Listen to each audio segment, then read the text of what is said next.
Hello class. The purpose of this video is to start us off using electron dot structures to predict how covalent bonds will happen. I have the periodic table open here because we're going to talk about that in a second. Let me remind you first what electron dot structures look like. We were using electron dot structures in ionic bonding the week before school was shut down. Remember, it looks something like this. If we take Al has 3 valence electrons, so we put dot, dot, dot. There's the electron dot structure for aluminum. That's what we're talking about. What we're going to be doing for covalent bonding is concerning all of the nonmetals. Drawing the staircase here. The nonmetals are these up here on the periodic table.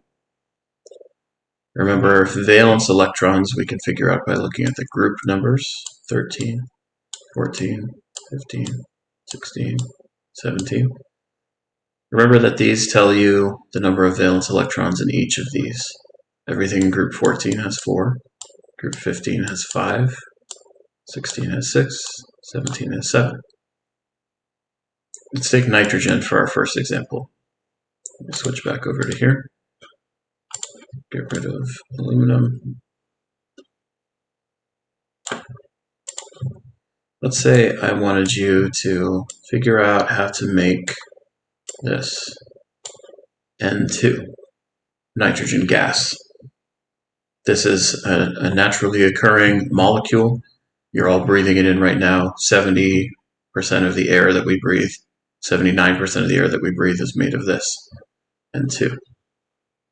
We can use electron dot structures to figure out how N2 forms.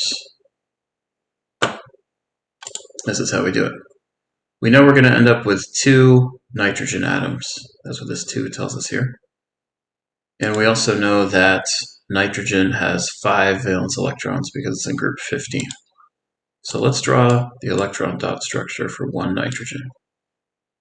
1, 2, 3. I'm going to put 2 electrons over here. 4, 5. 3 sides with a single electron, 1 side with paired electrons.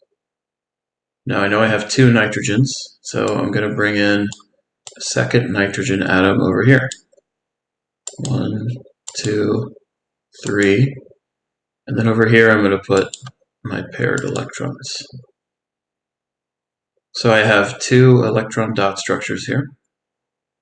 Now from what I know about covalent bonds already, what hopefully you know too, is in covalent bonds, atoms share electrons.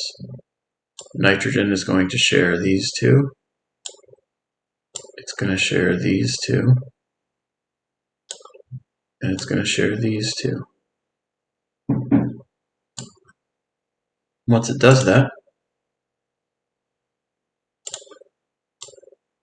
it's going to make 3 bonds.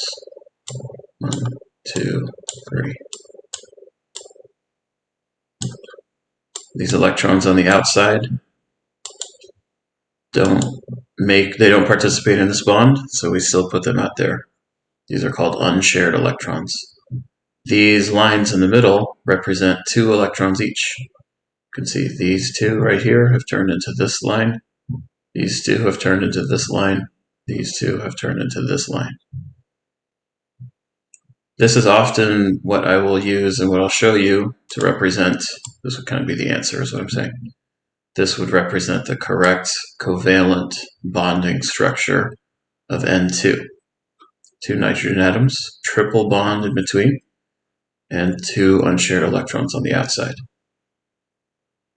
Okay, I'm going to stop this video now. I want you to click through in the Nearpod and give it a try yourself.